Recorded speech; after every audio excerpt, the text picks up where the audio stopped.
Ayan was the kind of man most people only dream of being loved by.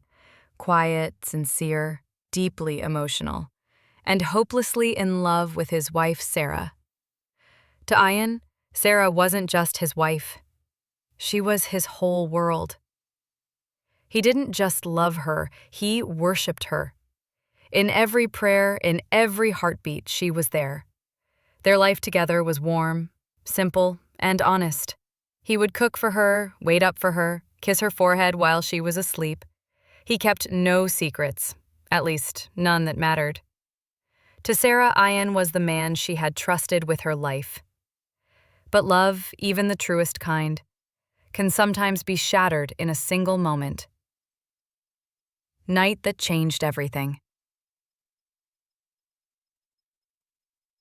One winter, Sarah went to stay with her parents for a month due to a family emergency.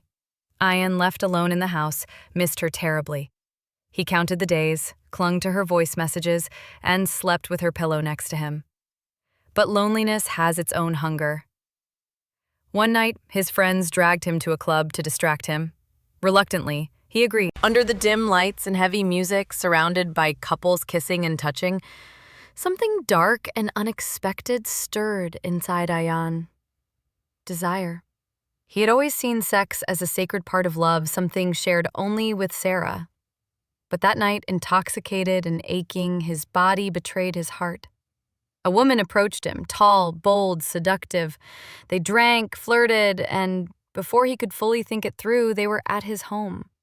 He told himself it was just physical, just one mistake, a moment of weakness. But just as they started, the front door slammed open. Sarah stood there. Her eyes met his, everything shattered. She didn't scream, she didn't even say a word.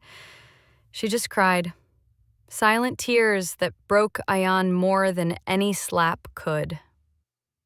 She left that night. The next day she filed for divorce. Ayan tried to explain, but how do you explain a moment so empty of love but full of betrayal? He had no words, only tears. Weeks passed. Ayan stopped eating, stopped speaking. The light in his eyes faded.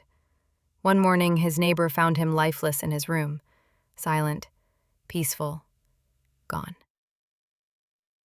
Sarah came to his funeral, not out of love, but out of closure. She was surprised when the lawyer handed her documents. Ayan had left her everything. Both houses, his car, his savings, everything. His last act of love. She felt a moment of shame, but also a flood of anger.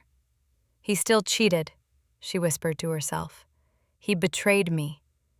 But later, when she visited the house she now owned, she found a small leather-bound diary on his bedside table, Hamasaf.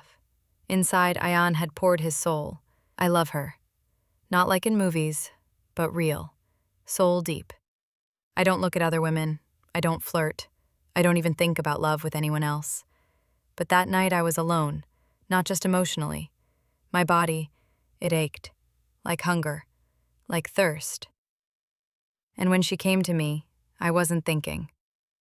It wasn't love, not even pleasure. It was just silence and flesh. The moment it started, I already hated myself. I closed my eyes and imagined Sarah.